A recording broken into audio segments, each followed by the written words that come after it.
विदुर की नीति जो आपको दूसरों से ज्यादा बुद्धिमान और चातुर्य बना देगी। जो व्यक्ति अपने मन को काबू में नहीं रख पाता, वह कभी सफलता प्राप्त नहीं कर पाता। क्षमा को दोष नहीं मानना चाहिए, निश्चय ही क्षमा परमबल है। क्षमा निर्बल मनुष्यों का गुण है और बलवानों का क्षमा भूषण है। ये 6 सुख हैं: निरोग रहना, किसी का कर्जदार न होना, परदेश में नहीं रहना, अच्छे लोगों के साथ मेलजोल बनाए रखना, अपनी वृत्ति से जीविका चलाना और निडर होकर रहना। अपना और जगत का कल्याण अथवा उन्नति चाहने वाले मनुष्य को तंद्रा, निद्रा, भय, क्रोध, आलस्य और प्रमाद, यह 6 दोष हमेशा के लिए त्याग देने चाहिए। कठोर वचन बोलना तन मन को जला देता है, मधुर वचन अमृत वर्षा के समान है। सुखी जीवन के सूत्र: मित्रों से मेलजोल, ज्यादा धन कमाना, पुत्र का आलिंगन, मैथुन में प्रवृत्ति, सही समय पर प्रिय वचन बोलना, अपने वर्ग के लोगों में उन्नति, अभीष्ट वस्तु की प्राप्ति और समाज में सम्मान। संसार के 6 सुख प्रमुख है: धन प्राप्ति, हमेशा स्वस्थ रहना, वश में रहने वाले पुत्र, प्रिय भार्या, प्रिय बोलने वाली भार्या और मनोरथ पूर्ण कराने वाली विद्या, अर्थात इन 6 से संसार में सुख उपलब्ध होता है। किसी भी कार्य को शुरू करने से पहले यह जरूरी है कि आप पूरा मन बना लें। अधूरे मन से किया कार्य भी अधूरा रहता है। आपको किसी कार्य में पूरी तरह से सफलता तभी मिलेगी जब आप पूरे से उस कार्य को करेंगे। ऐसे लोग धर्म या नीति नहीं जानते, नशे में धूत व्यक्ति, असावधान व्यक्ति, पागल, थका हुआ व्यक्ति, जो बात बात पर क्रोध करता हो, जो व्यक्ति भूखा हो, वह व्यक्ति जिसे जल्दबाजी की आदत हो, लालची व्यक्ति, डरा हुआ व्यक्ति और कामी। जिस धन को कमाने में मन तथा शरीर का क्लेश हो, धर्म को उल्लंघन करना पड़े तथा सर शत्रु के सामने झुकना पड़ जाए, ऐसे धन को प्राप्त करने का विचार त्यागना ही बेहतर होता है। काम, क्रोध और लोभ, यह 3 प्रकार के नरक यानी दुखों की ओर जाने के मार्ग है। यह तीनों आत्मा का नाश करने वाले हैं, इसलिए इनसे हमेशा दूर रहना चाहिए। 6 प्रकार के मनुष्य हमेशा दुखी ही रहते हैं: दूसरों से ईर्ष्या करने वाला, नफरत करने वाला, असंतोषी, बात बात पर क्रोध करने वाला, जिसे शक करने की आदत हो गई हो और दूसरों के सहारे जीवन निर्वाह करने वाला। ईर्ष्या, दूसरों से घृणा करने वाला, असंतुष्ट, क्रोध करने वाला, शंकालु और दूसरों पर आश्रित रहने वाले, इन 6 प्रकार के व्यक्ति सदा दुखी रहते हैं। प्रत्येक मनुष्य को माता, पिता, अग्नि, आत्मा और गुरु, इन 5 की बड़े यत्न से सेवा करनी चाहिए। ये 8 गुण ख्याति बढ़ाते हैं: बुद्धि, कुलीनता, इंद्रिय निग्रह, शास्त्र ज्ञान, पराक्रम, अधिक न बोलना, शक्ति के अनुसार दान देना और कृतज्ञता। आलसी व्यक्ति को कभी भी धन नहीं सौंपना चाहिए। अपने आलस्य के कारण वह व्यक्ति धन को सर्वनाश कर देगा। जिस धन को अर्जित करने में मन तथा शरीर को क्लेश हो, धर्म का उल्लंघन करना पड़े, शत्रु के सामने अपना सिर झुकाने की बाध्यता उपस्थित हो, उसे प्राप्त करने का विचार ही त्याग देना श्रेयस्कर है। हमें आसानी से पचने वाला भोजन करना चाहिए। अपना धन किसी भी ऐसे व्यक्ति को नहीं देना चाहिए जिसकी नियत में आपको संदेह हो। ऐसा व्यक्ति आपके धन का दुरुपयोग तो करता ही है, बल्कि आपको मुश्किल में भी डाल सकता है। जो विश्वास का पात्र नहीं है, उसका तो कभी विश्वास किया ही नहीं जाना चाहिए। पर जो विश्वास के योग्य है, उस पर भी अधिक विश्वास नहीं किया जाना चाहिए। विश्वास से जो भय उत्पन्न होता है, वह मूल उद्देश्य का भी नाश कर डालता है। बिना बुलाए किसी का यहाँ जाने वाला व्यक्ति सम्मान नहीं पाता है, इसलिए हमें बुलावा मिलने पर ही जाना चाहिए। काम, क्रोध और लोभ, यह तीनों आत्मा का नाश करने वाले नरक के 3 दरवाजे हैं, इसलिए इन तीनों का त्याग कर देना चाहिए। जो व्यक्ति शक्तिशाली होने पर भी क्षमा कर सके और निर्धन होने पर भी दान दे सके, स्वर्ग में ही स्थान पाता है। जो व्यक्ति हमेशा बीमार रहता है, उसे अपने शरीर के साथ साथ धन को भी नुकसान उतना पड़ता है। इसलिए बीमारी से बचे रहना सबसे बड़ा सुख होता है। कहने का अर्थ है कि स्वास्थ्य ही सबसे बड़ा धन और सुख है। केवल धर्म ही परम कल्याणकारक है। एकमात्र क्षमा ही शांति का सर्वश्रेष्ठ उपाय है।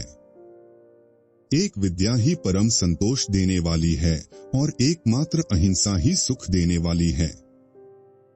जिस प्रकार समुद्र को पार करने में नाव की जरूरत होती है, उसी प्रकार इसी तरह स्वर्ग के लिए सत्य ही एकमात्र सीढ़ी है। अल्पमात्रा में धन होते हुए भी कीमती वस्तु को पाने की कामना और शक्तिहीन होते हुए भी क्रोध करना मनुष्य की देह के लिए कष्टदायक और कांटों के समान है। जो बहुत धन, विद्या तथा ऐश्वर्य को पाकर भी इठलाता नहीं, वह पंडित कहलाता है।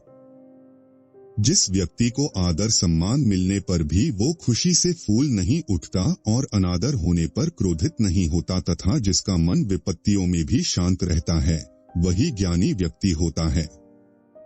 जिस काम को करने के बाद पछताना पड़ जाए, ऐसे कार्य को करने से क्या लाभ। कटु वचन रूपी बाण से आहत मनुष्य रात दिन घुलता रहता है। जो अपने स्वभाव के विपरीत कार्य करते हैं, वह कभी नहीं शोभा पाते। गृहस्थ होकर अकर्मण्यता और सन्यासी होते हुए विषयासक्ति का प्रदर्शन करना ठीक नहीं है। जो व्यक्ति अच्छे कर्म करता है, बुरे कर्मों से दूर रहता है, साथ ही जो ईश्वर में विश्वास रखता है, जो परम श्रद्धालु है, उसके ये सद्गुण पंडित होने के लक्षण हैं। किसी धनुर्धर वीर के द्वारा छोड़ा हुआ बाण संभव है, किसी एक को भी मारे या न मारे, मगर बुद्धिमान द्वारा प्रयुक्त की हुई बुद्धि राजा के साथ साथ संपूर्ण राष्ट्र का विनाश कर सकती है। राजा को निम्न 7 दोषों को त्याग देना चाहिए: स्त्रीविषयक आसक्ति, जुआ, शिकार, मद्यपान, वचन की कठोरता, अत्यंत कठोर दंड देना और धन का दुरुपयोग करना। किसी प्रयोजन से किए गए कर्मों में पहले प्रयोजन को समझ लेना चाहिए, खूब सोच विचार कर काम करना चाहिए, जल्दबाजी से किसी काम का आरंभ नहीं करना चाहिए। जो किसी दुर्बल का अपमान नहीं करता, सदा सावधान रहकर शत्रु से बुद्धि पूर्वक व्यवहार करता है, बलवानों के साथ युद्ध पसंद नहीं करता तथा समय आने पर पराक्रम दिखाता है, वही धीर है। स्त्री का स्पर्श, धन का हरण, मित्रों का त्याग, यह तीनों दोष क्रमशः काम, लोभ और क्रोध से उत्पन्न होते हैं। वह व्यक्ति जो दान, होम, देव पूजन, मांगलिक कार्य, प्रायश्चित तथा अनेक प्रकार के लौकिक आचार, इन कार्यों को नित्य करता है, देवगण उसके अभ्युदय की सिद्धि करते हैं। वह मनुष्य अधर्मी होता है जो अच्छे कर्मों और पुरुषों में विश्वास नहीं रखता, गुरुजनों में भी स्वभाव से ही शंकित रहता है, किसी का विश्वास नहीं करता और मित्रों का परित्याग करता है। जो व्यक्ति निश्चय करके कार्य योजना बनाकर काम को शुरू करता है और काम के बीच में कभी नहीं रुकता और समय को नहीं गवाता और अपने मन को नियंत्रण में किए रखता है, जो अपने बराबर वालों के साथ विवाह, मित्रता, व्यवहार तथा बातचीत रखता है, हीन पुरुषों के साथ नहीं और गुणों में बढ़े पुरुषों को सदा आगे रखता है, उस विद्वान की नीति श्रेष्ठ है, ऐसा विदुर कहते हैं। ऐसे पुरुषों को अनर्थ दूर से ही छोड़ देते हैं, जो अपने आश्रित जनों को बांटकर खाता है, बहुत अधिक काम करके भी थोड़ा सोता है तथा मांगने पर जो मित्र नहीं है, उसे भी धन देता है। जो धातु बिना गर्म किए मुड़ जाती है, उसे आग में नहीं तपाते। जो कांट स्वयं झुका होता है, उसे कोई झुकाने का प्रयत्न नहीं करता। अतः बुद्धिमान पुरुष को अधिक बलवान के सामने झुक जाना चाहिए। जिस व्यक्ति के कर्तव्य, सलाह और पहले लिए गए निर्णय को केवल काम संपन्न होने पर ही दूसरे लोग जान पाते हैं, वही व्यक्ति पंडित कहलाता है। जो दूसरों के धन, सौंदर्य, बल, कुल, सुख, सौभाग्य व सम्मान से ईर्ष्या करते हैं, वे सदैव दुखी रहते हैं।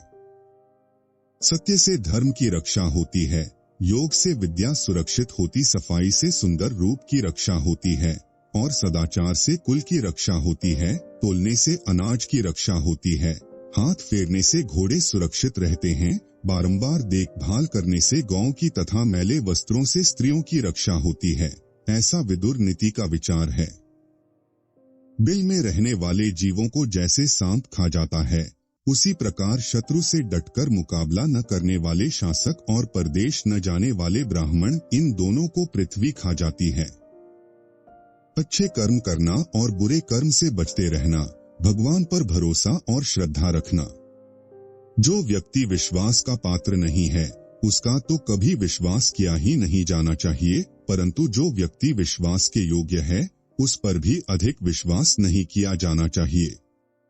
विश्वास से जो भय उत्पन्न होता है, वह मूल उद्देश्य का भी नाश कर डालता है। मन, वचन और कर्म से मनुष्य जिस विषय का बार बार ध्यान करता है, वही उसे अपनी ओर आकर्षित कर लेता है। अतः सदैव अच्छे कर्म ही करने चाहिए। मनुष्य जैसे लोगों के बीच उठता बैठता है, जैसों की सेवा करता है तथा जैसा बनने की कामना करता है, वैसा ही बन जाता है। ज्ञानी व्यक्ति हमेशा अच्छे कर्मों में रुचि रखते हैं और उन्नति के लिए कार्य करते हैं और प्रयासरत रहते हैं तथा भलाई करने वालों में अवगुण नहीं निकालते हैं। ऐसा विदुर नीति का विचार है। वह व्यक्ति जो प्रकृति के सभी पदार्थों का वास्तविक ज्ञान रखता है, सब कार्यों के करने का उचित तरीका जानता है और मनुष्यों में सर्वश्रेष्ठ उपायों का जानकार है। मूर्ख की यह प्रवृत्ति है कि वह सदैव उन लोगों का अपमान करता है जो विद्या, शील, आयु, बुद्धि, धन और कुल में श्रेष्ठ हैं तथा माननीय हैं। जो निर्भीक होकर बात करता है, कई विषयों पर अच्छे से बात कर सकता है, तर्क वितर्क में कुशल है, प्रतिभाशाली है और शास्त्रों में लिखे गए बातों को शीघ्रता से समझ सकता है। जिस व्यक्ति की विद्या उसके बुद्धि का अनुसरण करती है और बुद्धि उसके ज्ञान का तथा जो भद्र पुरुषों की मर्यादा का उल्लंघन नहीं करता। दो प्रकार के लोग दूसरों पर विश्वास करके चलते हैं, इनकी अपनी कोई इच्छा शक्ति नहीं होती है। दूसरी स्त्री द्वारा चाहे गए पुरुष की कामना करने वाली स्त्रियां, दूसरों द्वारा पूजे गए व्यक्ति की पूजा करने वाले लोग। अच्छे कर्मों को अपनाना और बुरे कर्मों से दूर रहना, साथ ही परमात्मा में विश्वास रखना और श्रद्धालु भी होना, ऐसे सद्गुण बुद्धिमान और पंडित होने का लक्षण है। मनुष्य को कभी भी सत्य, दान, कर्मण्यता, अनसूया गुणों में दोष दिखाने की प्रवृत्ति का अभाव, क्षमा तथा धैर्य, इन 6 गुणों का त्याग नहीं करना चाहिए। मीठे शब्दों से कही गई बात अनेक तरह से कल्याण करती है, लेकिन कटु शब्दों में कही गई बात अनर्थ का कारण बन जाती है। ये 2 प्रकार के पुरुष सूर्यमंडल को भी भेद कर सर्वोच्च गति को प्राप्त करते हैं, योगयुक्त सन्यासी, वीर गति को प्राप्त योद्धा। ये लोग धर्म नहीं जानते, नशे में धूत, असावधान, पागल, थका हुआ, क्रोधी, भूखा, जल्दबाज, लालची, डरा हुआ व्यक्ति और कामी। सही तरह से कमाए गए धन के 2 ही दुरुपयोग हो सकते हैं, अपात्र को दिया जाना, सत्पात्र को न दिया जाना। ज्ञानी पुरुष हमेशा श्रेष्ठ कर्मों में रुचि रखते हैं और उन्नति के लिए कार्य करते प्रयासरत रहते हैं तथा भलाई करने वालों में अवगुण नहीं निकालते हैं। आपको विदुर की कौन सी नीति सबसे अच्छी लगी, कमेंट में जरूर बताइए। अगर आप चाणक्य की नीति को भी जानना चाहते हैं, तो आप यहाँ क्लिक कर सकते हैं।